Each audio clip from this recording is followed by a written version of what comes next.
Les leçons à tirer, c'est plus au niveau de la solidarité internationale. Qu'est-ce que ça veut dire? Ça veut dire qu'on a tous compris que pendant cette crise, partout où on était dans le monde, on a tous compris qu'on ne pouvait plus être nous-mêmes et seuls. Nous avons eu le luxe, et je dis bien le luxe, dans les pays occidentaux, d'être confinés.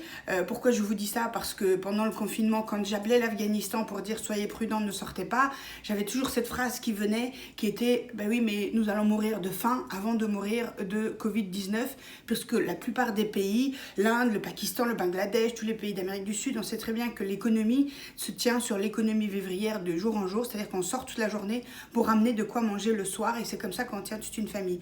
Donc même si nous nous sommes confinés dans les pays occidentaux, nous avons tous compris, et moi je l'ai vu dans mon entourage, la plupart des gens ont développé tout un sens de solidarité nouveau, parce qu'on s'est dit qu'on ne pouvait plus raisonner entre nous, qu'il fallait aider son prochain, qu'il fallait aider peut-être la voisine d'en bas qui était plus âgée, il fallait aider peut-être aller faire des courses pour la personne qui était sensible et qui était malade, qui habitait au bout de notre rue, etc. Donc ça a éveillé tout ça et j'en suis ravie parce que je l'ai vu, je l'ai vécu.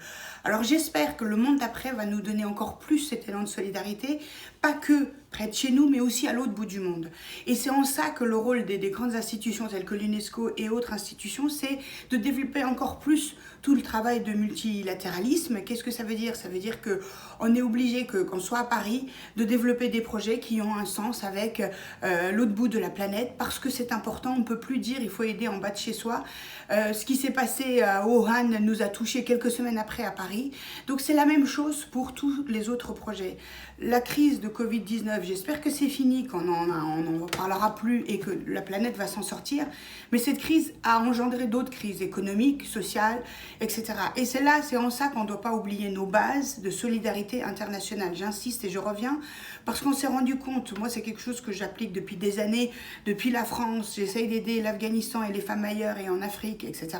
Et ça devrait être un peu comme pour nous tous. Ça ne m'a pas empêché d'aider ma voisine plus âgée pour aller faire ses courses ou alors lui apporter à manger pendant la crise. De la même manière que par téléphone, Skype, etc., on a pu aider les femmes afghanes très vite de monter des ateliers pour fabriquer des masques et pour les diffuser au maximum autour d'elles parce qu'il n'y avait pas de distribution de masques dans les pays comme l'Afghanistan. Donc vous voyez bien que cette crise nous a permis de comprendre qu'on peut être à la fois près de chez soi et à l'extérieur. Nous ne pouvons plus vivre en entre-soi. Dans ce contexte de mondialisation, on l'avait bien vu avec les réseaux sociaux, etc., qu'on ne vivait plus seul dans son pays, mais qu'on était quand même dans un contexte beaucoup plus global. Et avec malheureusement les crises, on le voit que c'est encore plus.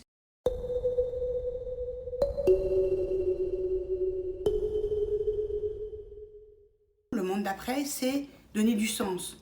Donner du sens à nos vies, donner du sens à ce qu'on transmet à nos enfants, donner du sens à ce qu'on transmet nous-mêmes. Et donner du sens, c'est quoi? Ça veut dire s'impliquer davantage dans des projets, consommer moins, consommer mieux.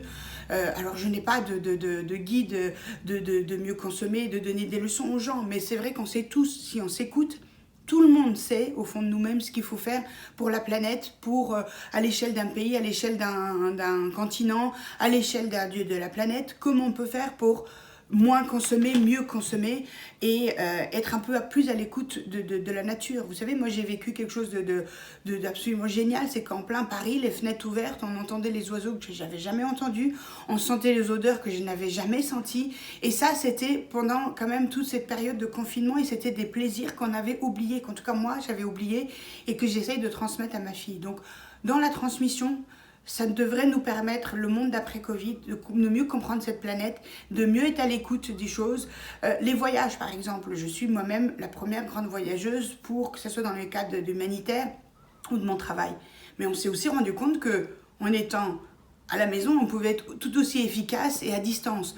Donc il y a un mélange des deux, donc c'est pas donner des leçons et couper les choses et changer radicalement, mais si chacun de nous change un tout petit peu sa vie pour le monde d'après, je pense qu'on arrivera à la fois pour un peu mieux sauver notre planète et ce que nous transmettons pour nos enfants, et à la fois être un peu plus solidaire au quotidien aujourd'hui et de se dire que la planète et le monde, c'est comme un corps humain. Si une partie de cette planète qui s'appelle l'Afghanistan ou la Colombie ou la RDC ou un autre pays africain, dans cette partie du monde, ils vivent les pires choses et qu'ils sont en train de mourir chaque jour dans l'ignorance, je pense que du bon côté de la planète où nous nous situons, je pense qu'on n'a rien à gagner à accepter que ça continue comme ça et chacun de nous peut être un peu plus impliqué dans la solidarité internationale.